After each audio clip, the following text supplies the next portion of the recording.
Good afternoon, everybody. Good to see you all. The thoughts and prayers of the entire White House remain with all of the Catholics around the world who are mourning the death of Pope Francis. Pope Francis touched millions of lives and dedicated his life to serving the Catholic Church. As a mark of respect for his memory, President Trump ordered flags be flown at half-staff, and he will be traveling to attend his funeral in Rome. The president will depart from Washington on Friday morning and return to the United States on Saturday evening following the funeral service. I can also confirm the dates of the president's trip to the Middle East. He will travel to Saudi Arabia, Qatar, and the United Arab Emirates from May 13th until May 16th. And on Thursday of this week, President Trump will welcome Norwegian Prime Minister at the White House for a working visit. The two leaders will discuss trade and regional security. This will be the 13th head of state visit of President Trump's term already. At the border, President Trump continues to deliver on his promise to make America safe again. The Wall Street Journal captured the Trump effect in a recent article. Border crossings grind to a halt as Trump's tough policies take hold. U.S. Customs and Border Protection recorded its lowest southwest border crossings in history in March, and we're seeing the same successes at our northern border. Here's how the New York Post put it. Northern border sector previously overrun by illegal migrants sees dramatic drop in crossings. We haven't seen anyone since November, end quote. According to U.S. Customs and Border Protection, just 54 illegal aliens were apprehended in the Swanton sector of our northern border, which stretches more than 300 miles in March. This is a drastic 95% drop from the more than 1,000 border crossings that were caught in March 2024. This is a main hotspot area that recorded more than 80% of all apprehensions along the northern border during the 2024 fiscal year. And new reporting from the Washington Times fully highlights the difference in Joe Biden's disgraceful approach to the border compared to President Trump's. Under Trump, border catch and release has dropped 99.99% from worst Biden month. You can't get much better than that. This statistic in particular is astounding. Border Patrol agents caught and immediately released 189,604 illegal aliens into the United States in December 2023 at the height of the Biden border crisis. But under President Trump, Border Patrol agents caught and released only 20 illegal aliens into the U.S. in the month of February. Thanks to President Trump, operational control of the border is becoming a reality, and the administration's historic enforcement measures are yielding huge results. Illegal aliens are finally getting the blunt message. If you cross the border illegally, you will be swiftly deported and never return to the United States of America. Efforts to arrest the criminal illegal alien invaders are continuing to ramp up. ICE Chicago arrested a Mexican national convicted of predatory sexual assault of a child in Cook County, Illinois. This week, ICE Denver arrested a Mexican national convicted of sexual assault of a child in Houston County, Texas. ICE Miami arrested a Nicaraguan convicted of aggravated battery in Hillsborough County, Florida. ICE Houston arrested a Salvadorian national convicted of attempted sexual assault of a child in Escape in Dallas County, Texas. And ICE Chicago arrested a Mexican national convicted of aggravated sexual abuse of a minor in Illinois. Despite the Democrats' insane objections, President Trump will continue to embolden law enforcement officers to arrest dangerous legal alien criminals and keep our communities safe. And also thanks to President Trump's America First economic approach, investments continue to pour into our country. Swiss pharmaceuticals company announced they will be investing $50 billion in the United States over the next 5 years, creating 12,000 new quality jobs. Regeneron Pharmaceuticals also agreed to pay Fujifilm Technologies more than $3 billion over the next decade to help manufacture its medicines in the United States.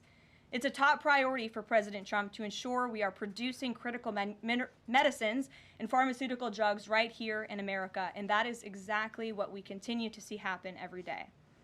In other news, the Trump administration has announced we will put an end to Joe Biden's illegal student loan bailout attempts. No student loan has been referred to collection since March of 2020. That comes to an end. On May 5th, the Department of Education will resume involuntary collections for borrowers with defaulted federal student loans. The student loan portfolio controlled by the federal government is nearly $1.6 trillion, but fewer than 4 out of 10 borrowers are in repayment. This is unsustainable, unfair, and a huge liability for American taxpayers. Debt cannot be wiped away. It just ends up getting transferred to others. So why should Americans who didn't go to college or went to college and responsibly paid back their loans pay for the student loans of other Americans?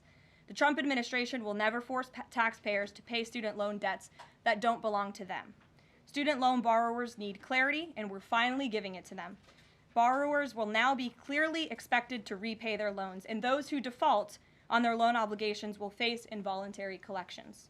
The government can and will collect defaulted federal student loan debt by withholding money from borrowers' tax refunds, federal pensions, and even their wages.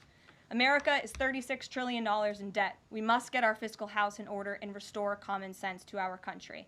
If you take out a loan, you have to pay it back. It's very simple. President Trump will not kick the can down the road anymore. Before we open it up to questions today, I want to commend our pool photographer who is in the room with us today. ABC News photojournalist Melissa Young is retiring after 44 incredible years on the job, covering here at the White House.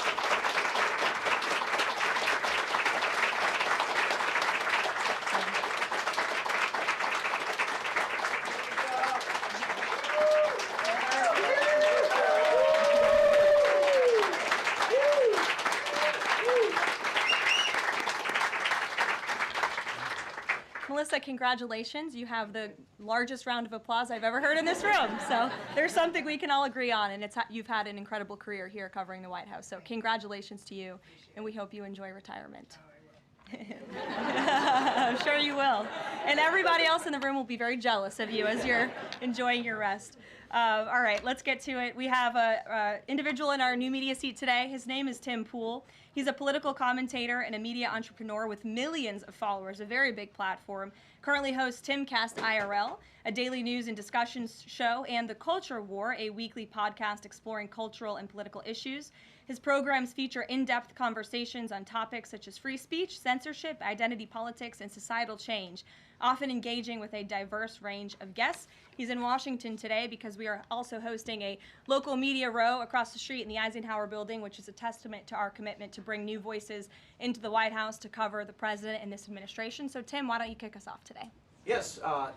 Many of the news organizations that are represented in this room have marched in lockstep on false narratives, such as the Very Fine People hoax, the Covington smear, and now what's being called the Maryland Man hoax, where an MS-13 gang member adjudicated by two different judges, I believe, is just simply being referred to as a Maryland man over and over again. Now, in an effort from the White House to expand access to new companies, you've created this new media seat. So I'm wondering if you can comment on following this expansion, you've had numerous outlets disparage the companies that you've had sit here, as well as the reporters. I'm wondering if you could comment on the unprofessional behavior, as well as elaborate if there's any plans to expand access to new companies. Sure. Well, we certainly welcome diverse viewpoints in this room, which is one of the reasons we have you in here, and there's many new faces in this room in comparison to the previous administrations. We want to welcome all viewpoints into this room. We welcome unbiased journalists who really care about the truth and the facts and the accuracy, and you rightfully pointed out the Maryland Man story, which I, from this podium, when The Atlantic published it, on that very first day, I came to this podium and said, this is wrong. The press in this room have this story wrong, and we have seen more and more evidence come to the table that we have had all along.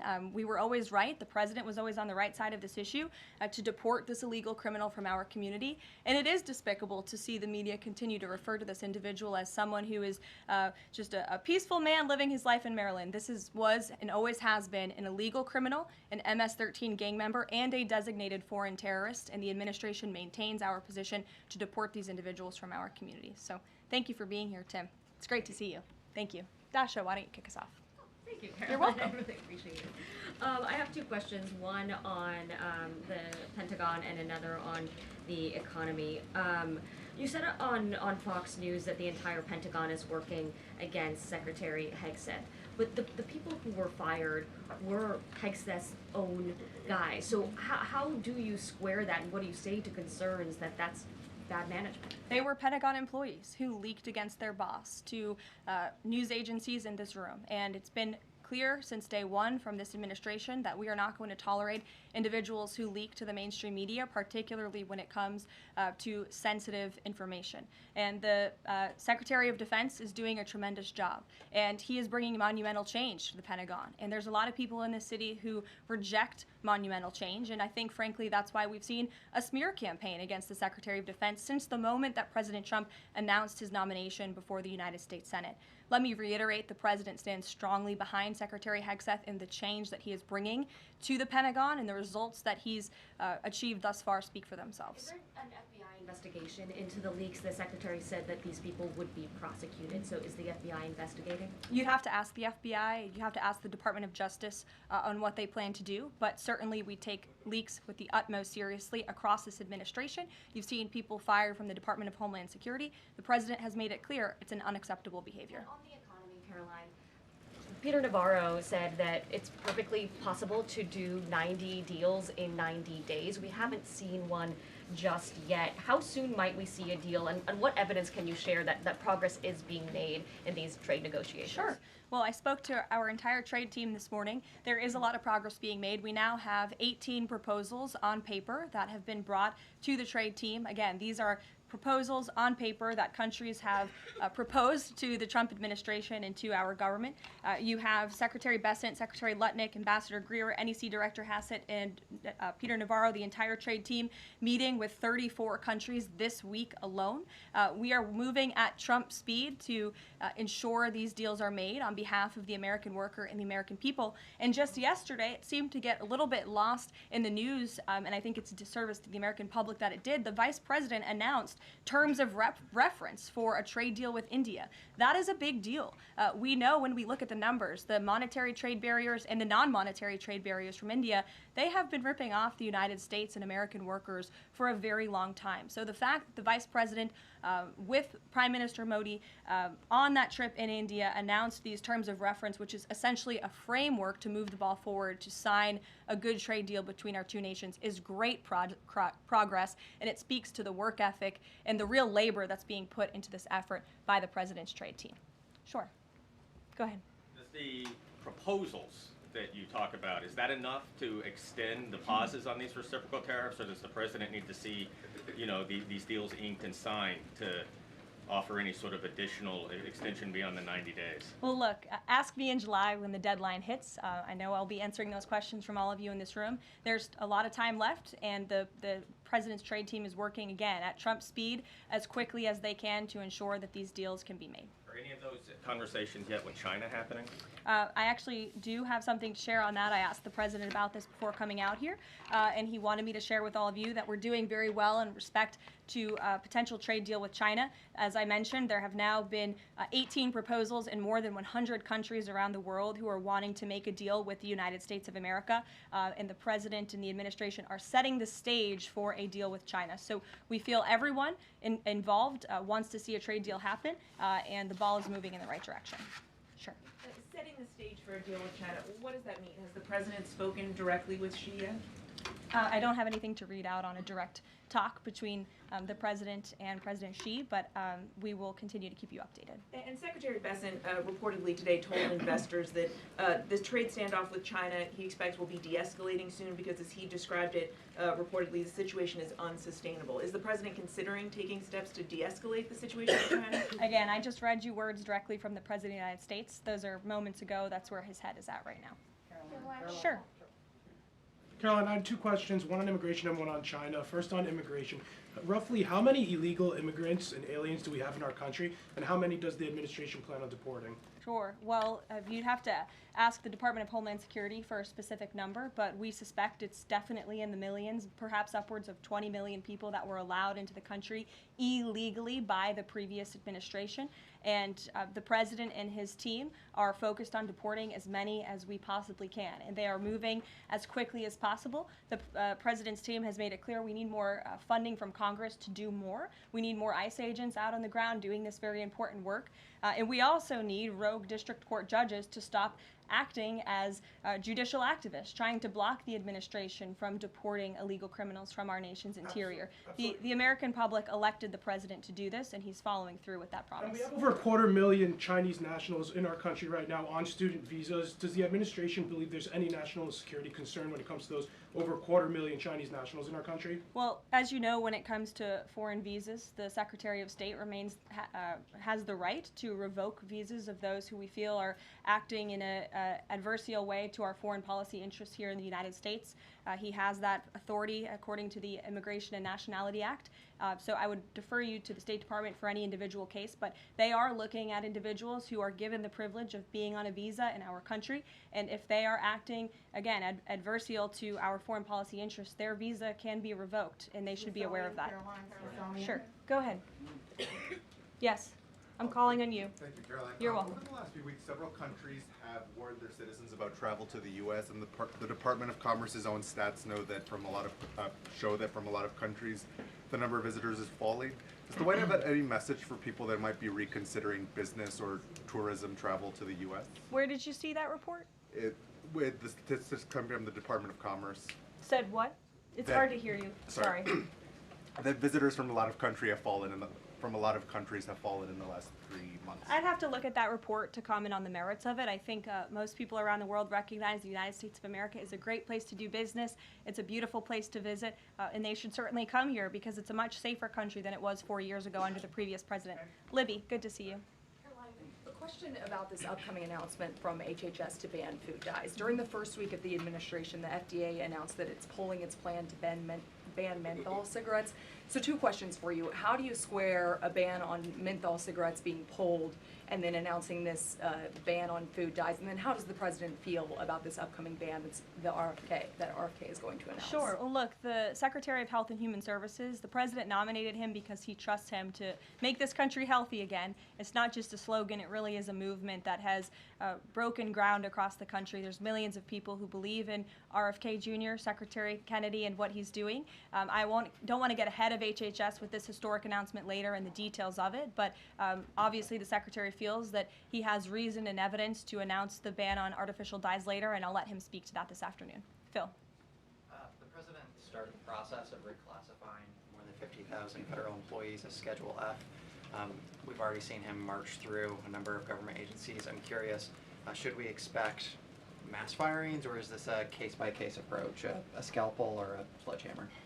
Well, look, as you saw on Friday, the president put out a statement about it. The Office of Personnel Management reclassified workers. They're now called scheduled policy/career. And all the president is trying to do is ensure that federal workers are being held accountable for corrupt behavior. If they are engaging in corruption as a government worker, they should no longer have their job. I think that's pretty common sense.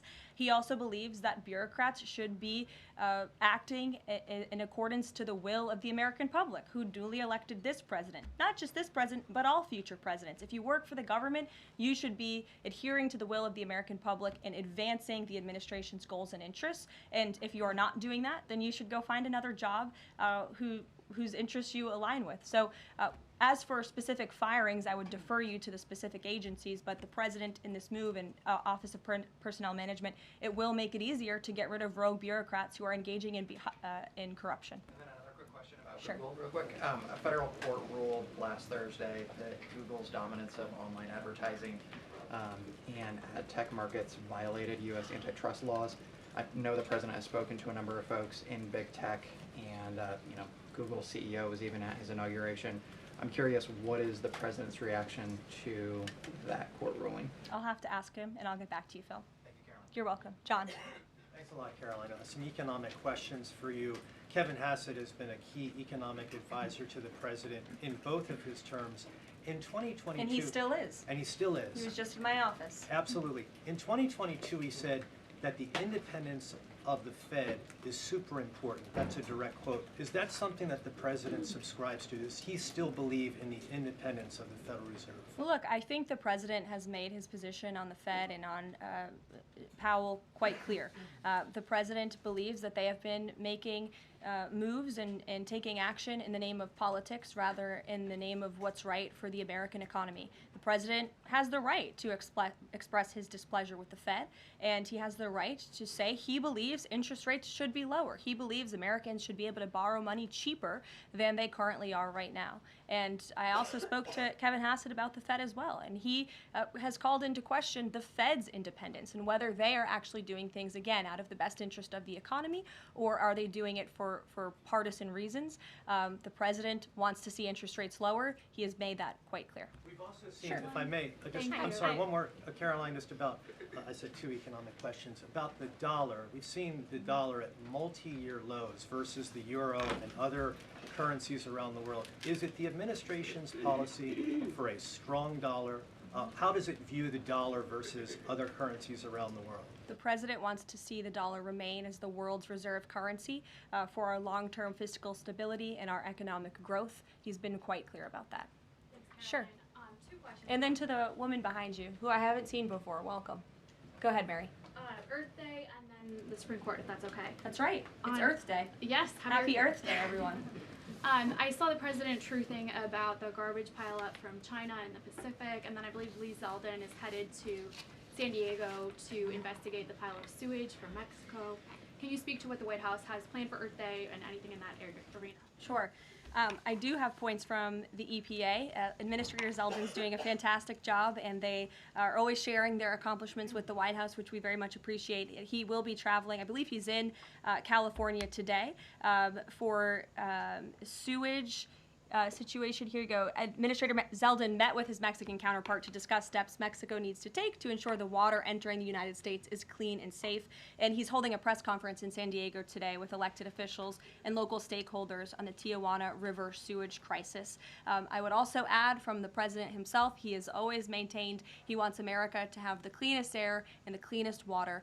And we want to do what's right for our environment and for our earth. And a lot of that is making sure that we have clean and sustainable energy, and we know that we produce natural gas cleaner and more efficiently than any country in this world, and the president wants to see that continue. Thank you. And then on the Supreme Court, I know the court is hearing a case dealing with parents who don't want their kids having to read gender ideology books in schools. Can you comment on that case and what the Trump administration hopes to see come from that? Sure. We hope the Supreme Court will do the right thing, and the president has been very clear. He stands on the side of parental rights, and he believes strongly that parents should have a greater say in their children's education and the content, if you will, that children are being exposed to in our public school system. Sure. Go ahead. Caroline, thank you. Hi. I'm Karoline Leavitt with World News Group. The administration ended some temporary protections for Afghans, including several hundred Christians who have been punished by the Taliban. Is the president considering any exceptions for Afghans who could face death or torture if they return to their home country? So let's just be clear about one thing. We didn't end that proactively. It expired, and it's because the previous administration illegally paroled millions of people, or hundreds of thousands of people, I'm sorry, into the country, and then gave them temporary protective status, which again is a temporary status. It's not a permanent status in this country. And if there are individuals here who came in through the Biden administration who want to claim asylum, there is a legal process to do that, and those cases will be adjudicated by a judge on a case-by-case basis. We have a legal immigration process in this country for a reason, and all this administration is trying to do is effectuate that. Reagan. Thank you, Caroline. I have 2 questions for you Sure. on immigration. March deportation numbers were down slightly from the same time period last year. SCOTUS recently ordered a pause on deporting Trinidad and Tobago members with the Alien Enemies Act. I'm curious what other tools the administration is looking at to boost those deportation numbers. Sure.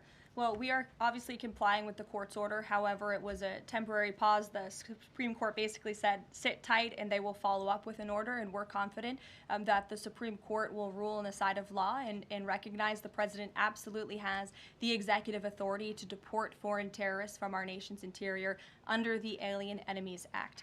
We feel very strongly about that, and we're confident the courts will side with the president and his executive authority. As for deportations, we continue to deport illegal criminals under Title VIII, which is an immigration authority given to our Border Patrol agents and the Department of Homeland Security to deport illegal criminals from this country. And the administration continues to do that at record speed as quickly as they can with the resources that they have. The DOJ recently dropped charges against the MS-13 leader caught in Woodbridge, Virginia, with the idea that this will expedite the deportation process. Does the administration plan to drop charges against other criminal illegals to speed along the deportation process? You'd have to ask the Department of Justice. Obviously, that's within their purview, and I can't speak for them. However, it is our goal to deport as many illegal criminals and aliens from our country as we possibly can, as quickly as we can. Jackie. Thank you, Caroline. We've heard so much about this Saudi trip planning, and the president's mentioned it himself before, but I don't think we've ever heard on the record what he hopes to achieve in Saudi Arabia and what the purpose of the trip is. Sure. Well, the president looks forward to this. It was supposed to be his first foreign visit, but of course now he is going to Rome this weekend to honor the Pope and attend the funeral. The president looks to strengthen the ties between the United States and these countries in which he will be visiting. He'll be having many bilateral meetings and talks, and we look forward to the trip and hope to see many of you there. And the meetings in London this week, do they have any nexus with the plans in Saudi Arabia? I can't speak to that. However, I do have an update on meetings when it comes to the Russia-Ukraine war. I was just in the Oval Office with the President, Steve Witkoff, and they wanted everybody to know that the negotiations continue. We feel, again, we're hopefully moving in the right direction, and the special envoy, Steve Witkoff, will be heading to Russia again later this week to continue talks with Vladimir Putin. Is that why Rubio is not heading to London? Is he accompanying Witkoff to Moscow? I can't speak for the Secretary of State's travel schedule. I'd defer you to the Department of State. And more broadly, just about the peace agreement, the talks that are ongoing. Rubio had said, Secretary Rubio had said that if things don't go the right way, that the U.S. might need to take a step back. What does stepping back look like? Is that a step back from brokering peace, or would that imply a broader withdrawal from U.S. support for Ukraine and the war? Look, I think it would be unwise for me to broadcast that from this podium. Ultimately, that's a decision for the president to make, but he's made it very clear he wants to see peace, he wants to see this war end, and he wants to stop the killing on both sides of this war, and he's been very clear about that for quite some time, and he has grown frustrated with both sides of this war, and he's made that very known. Caroline, Brian. Thank you, Caroline. Last week, the president talked about nonprofit groups, specifically taking on crew, and he hinted that there could be further actions taken against nonprofits.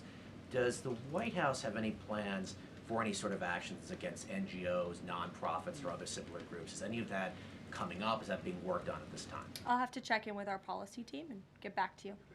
Sure. Thank you, Caroline. Travis Gilmore with the Epoch Times.